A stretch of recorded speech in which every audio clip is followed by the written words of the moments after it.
video man arikupinda mumageto vabuditsa mazinyaya ari lit 2 mabebi amutarisa pakona hanzi nyaya dzake dzese ihit 3 maguys amuona paapfuura hanzi skyrocket ndewe mafresh 4 haizi pressure my G zvobuda chero patv zvinotangira mugeto hakuna kumwe kunotangira madhiri zvinotangira mugeto kana slang kana fame kana mangoma anotangira mugeto hakuna kumwe kunotangira madhiri zvinotangira mugeto kana slang kana fame kana mangoma waste any uchingofunga my stories cause they should know cause the truth is I would say people played a big role in dancehall. People in general because isusu takazoenda paradio because of the people. They started requesting our songs on radio. They were requesting our songs on radio. We got to a point, my friend, yekuti ma artist ainobhadhara kuti mwe artist asarire paradio. That's how powerful radio was. Because andozoti uya akangorira chete aenda. Saka isusu takabva tangoita defocus on the radio and we started focusing on the people. Bena ma CDs ghetto to ghetto tichipa ma CDs. Saka ma DJs aya akasvika pakushaya choice. Because ma DJs anda kufadza vanhu but manje vanhu avachatambadza dzinosivaridzira dzidzi vakutambadza vaya nadzo. Zvokuda kutokudzai kuti tikuda 31 October iwo DJ ausikuita se hauna 31 October wotozoona kuti payakuda kutotsvagwa panapa. Seunononga havana kumbowana nguva yekuti tipewo raw. Ndakazonzwa vaisensa vega kuredio ikoko vaakwiridza vega ikoko iri censored version. Ubarani kusasa zvanga zvane mbozi vanhu vakuti tiri kuda sini tiridzirei sini amasina mukuridza asiriwo tiridzirei sini post antaenda straight kuvanhu. So it was a challenge in Konkeo. Yes, I'm not saying radio didn't play a big role. Definitely radio played a major role. And because the radio, one song yako yo ikaridzwa pa radio ka 1. Zvakafanana kuti pa YouTube yaridzwa 15 million times. Because ichingoridzwa nyika yese ruberese yazvinzwa. Saka one radio play it can be equals to 700,000 views. So radio is important like that.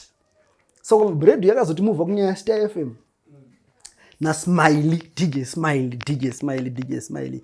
Ndiye akatanga kuita dancehall session pa Power FM. Yaitanga na 10 Manheru kusvika na 12. Yaitanga na 9 kusvika na 12. Manheru. Ndokwatakatangira kumanheru kokuti vazhinji vadi varara. But still we managed to find our way on. So radio really did play a big role, but yakazota come in later. Vanhu vatotambira music. Okay.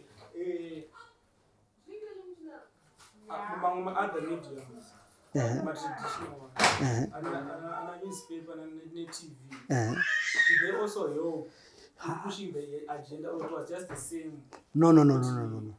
It was different, especially with the newspaper. I remember Mtandazo. Mtandazo would come to almost every show. Even the one that I did for Ladipo, Mtandazo was there and he reported that show. So in the newspapers were showing up. Because listen, there's a lot more much music out there than there are stories. Because Yangari news in us, Mangwana is news. So we had a space because we do everyday content. Unlike radio, one song can go for 3 months. Ichinakidza kusari any day imwe song. Saka need a content ku radio pamba satanga yanga isati yakuoneko. But kuningiri vanga va reporter ana roki vese vavanzwa reko va reporter. Saka chasara chi kune vamwe vafana vedance variko vari wazvona. Ndomo vanoteta mukana ku TV almost the same thing. Right now if you tune on to the TV and you want to see how many songs they play, they might play 5 songs the whole day repeating. Especially kudhara zvainyanya kuti kudhara because kwakusina ma music videos angari mashoma, so there was more time for artists to get a TV play. Saka ku TV wangutori different, but ma videos nanambotara pepe kuti anga asingaitiki kwasaipisa ZBC yatita yega even ngata sama parafini yesa yanga kan ZBC production yaita yega yatona kuti hapana zvoti amoti vakamirire zvavo, but ndo yanga iri nyaya yacho madhezi acho nayo. Okay. let's move now to what do you call it?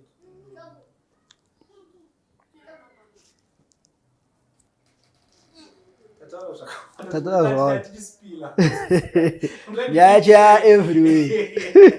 I'm trying to keep track. Was he history guy? History. I'm trying to keep track of things. You mentioned Pamangashanda Nana Godfather. I'm sure though Pagatang Sumko and Wengi. How was it like my days while Murukuba in different places? Winky. This guy Akuya and Sabota. Winky and Godfather were friends before Winky was an artist. Winky was an MC, Ain't Dark Child. And then he became an artist. Inini Winky akatorira ndichitori kuchikoro. Ndichitonzwa masong aWinky ndichitori kuchikoro. Zoti pandakatoonana naGodfather ana Winky vaitoti inspire kuti ndasangana mutara waiziya. So Godfather ndo vanga vari joker. Godfather ndo vanga vari joker because vaiwirirana almost everyone. King Labash, Dadza, Winky vanga vari pakati. So ndichitanga kushanda naGodfather ndakadzidza zvakawanda.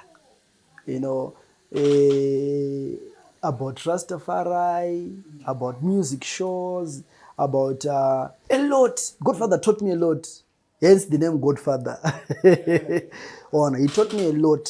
Chibaba. And he showed me to the people. I remember in any breakthrough yangu yakazonyanzo yapa show ya Sizzla Kalonji. Sizzla Kalonji anga mu National Sports Stadium. Iri 18 April Independence, which is also his birthday. Godfather vakamhanya kuti ndiperforme pashow because I was not part of that show. Godfather ndivakatozodaiwa mukomana kauya vakanotaura naElder Chinamo Namoshtimbe. Elder Namoshtimbe ndovakanotaura kuti Elder Namoshtimbe ndimufana wangu. Ene ndandakarwa Gideon nered camouflage kuratidza kuti ndichingoonekwa nonzi kuti uyu anorova zveshuwa. Ndichingonopuwa mukana mwana wamai aiwazve. Ndakanourutsa mafans akanoruka. People loved the energy and the performance. Plus tandabikwa kudhara mapasapasa chete tabikwa tandatombo practice saka kuhandle crowd unoziva kuti when you see someone new unenge uchiexpect kuti probably asitanyatso chigwina wobva una munhu iwauri kuti munyowana ari kurova zvekutonzi akaburuka pastage aonzi ahewa uye asati apedza ona. So and if you follow up my lyrics about 3rd on October, I thought about tichatozoratona Sizzla Kalonji. So things were starting to come to life.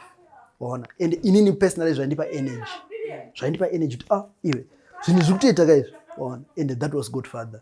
Jema nditora achindisa about purpose and because I was now signed to Rough Mix Entertainment and a Rough Mix artist. So ndofuti vakazondi introduce futi kune rimwe team resana King Labash Winky chichi anditi. So another time 2008 ndichitori A level I got a call from Godfather. Winky D wants to do a song with you. Winky D wants to do a song with who? Mina. What are you talking about, Godfather? You know, it was that, you know, a very personal and emotional, and I was very excited. Bo. Derek no record and I wasn't feeling well. But then I went over. Said, this sickness is the devil. He wants to. What are you trying to do? But then when I got there, and I got on flu, so and I can't struggle with record. But at the end of the day, Takaso manager come put it trick red Rakabudashi. She the boy and the Aragabango no Rokama streets. You know. Azhinji zvakazotkai papo anga Mandela effects, ripple effects. Why is there? Yekuti taroera panapa but mawaves out go. Andobada ndikusa zvanga zvangoenda oya. Wow. Zimdancehall stories. Chill. Ekuratidza ma true stories. But wakadisa chikwata muvengi wangu. What? You go die broke. Zvinotangira mughetto. What? Hakuna kumwe. Kunotangira madhiri. Zvinotangira mughetto. Chill. Kana slang. Kana fame. Kana mangoma. Anotangira mughetto. Hakuna kumwe. kunotangira madhiri zvinotangira mgeto kana slang kana fame kana mangoma 1 video man ari kupinda mumageto vabuditsa mazinyaya ari lit 2 mabhebhi amutarisa pakona hanzi nyaya dzake dzese ihit 3 maguys amuona paapfuura hanzi skyrocket ndewe mafresh 4 haizi pressure my g zvobuda chero